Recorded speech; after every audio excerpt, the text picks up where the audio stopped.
Assalamualaikum warahmatullahi wabarakatuh. Perkenalkan, saya Nana. Ini video masak-memasak pertama saya di YouTube. Jadi tujuan saya buat video ini bukan karena saya jago masak atau hebat banget dalam masak, enggak. Tapi karena ini nih, si bayi ini. Jadi ini anak saya, usianya masih 2 tahun. Dia itu makannya gimana ya, susah lah dibilang. Pokoknya dia kalau soal makan itu bener-bener susah banget. Kita tawarin es krim yang rata-rata anak-anak tuh pada suka, dia nggak suka, nggak, bahkan mencoba aja nggak mau gitu. Saking kayak nggak ada ketertarikan dengan makanan, saya juga bingung kenapa. Nah, maka dari itu saya setiap hari jadi harus putar otak nih. Hari ini kira-kira masak apa ya yang anak saya mau, yang kira-kira mau dimakan sama anak saya, tapi simple gitu, karena saya nggak jaga-jaga banget masak. Oleh karena itu saya buat video ini supaya mungkin di luar sana banyak ibu-ibu yang punya pengalaman yang sama seperti saya, atau mungkin ibu-ibu baru yang anak-anaknya baru mulai MPASI juga kebingungan tentang menu makan anaknya. Mungkin video dari saya bisa sedikit membantu, semoga aja ya bisa membantu. Oke, segitu aja perkenalannya. Nanti langsung lanjut aja ya, kita lihat video masak-masaknya. Untuk video pertama saya ini, saya akan membuat chicken teriyaki yang super simple dengan bahan seadanya di rumah. Oke, kalau gitu langsung aja ke videonya. Dadah. Oke, jadi ini bahan-bahannya. Yang pertama ada bawang putih. Di sini saya pakai 4 siung bawang putih yang sudah saya cincang halus.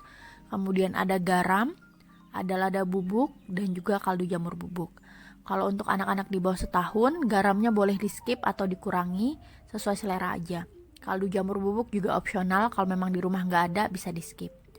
Setelah itu saya menggunakan 500 gram daging ayam filet yang sudah saya potong-potong kecil. Untuk anak-anak di bawah setahun bisa dipotong lebih tipis lagi. Setelah itu saya menggunakan 3 jenis kecap. Di sini ada saus tiram, saus teriyaki, dan kecap bango. Kalau di rumah nggak punya saus teriyakinya bisa di skip. Lanjut, kita mulai panaskan 1 sendok makan margarin. Kalau nggak ada margarin boleh salted butter atau unsalted butter, atau minyak makan biasa yang ada di rumah, disesuaikan aja biasanya menumis menggunakan apa. Setelah mulai panas, kita masukkan bawang putih yang sudah dicincang halus.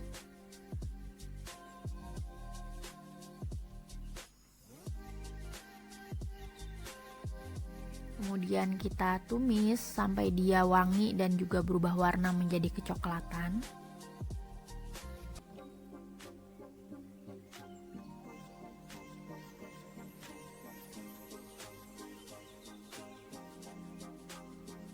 Nah, kalau udah mulai berubah warna kecoklatan seperti ini, kita bisa mulai masukkan daging ayam filetnya.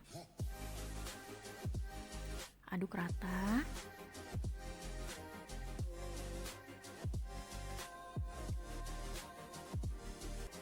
Setelah itu, masukkan 2 sendok makan saus tiram.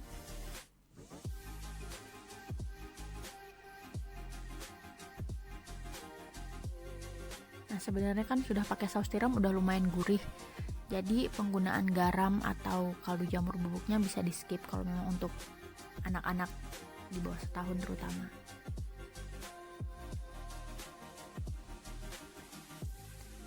Setelah itu diaduk rata sampai seluruh daging ayamnya terlumuri saus tiram.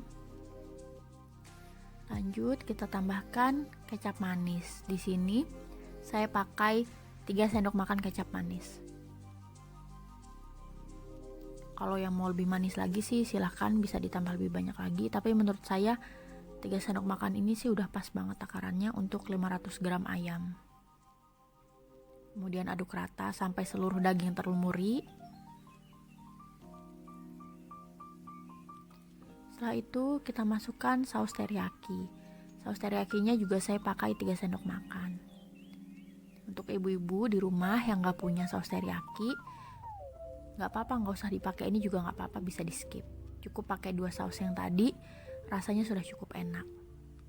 Ini karena kebetulan di rumah saya masih ada stok saus teriyaki, jadi saya pakai saus teriyakinya.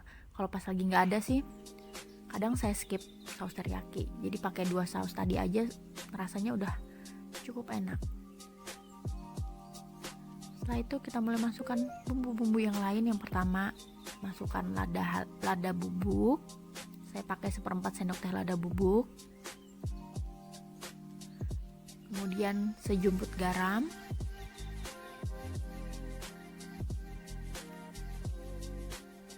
Setelah itu kaldu jamur bubuk.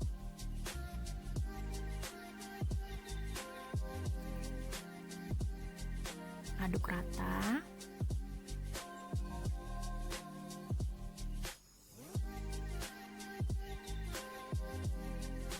Kemudian di sini saya tambahkan 100 cc air. Jadi fungsinya di sini kenapa saya menambahkan air, biar dagingnya ini lebih empuk. Karena kan di sini saya bukan cuma buat untuk saya dan suami aja, tapi juga untuk anak.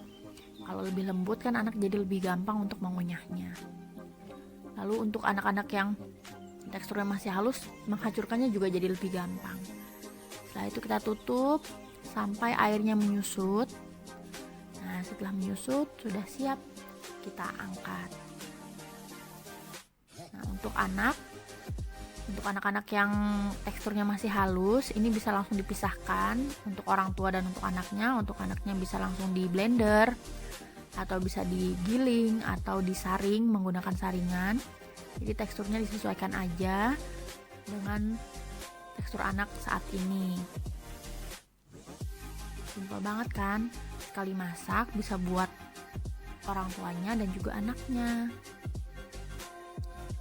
Semoga suka. Selamat mencoba di rumah, teman-teman.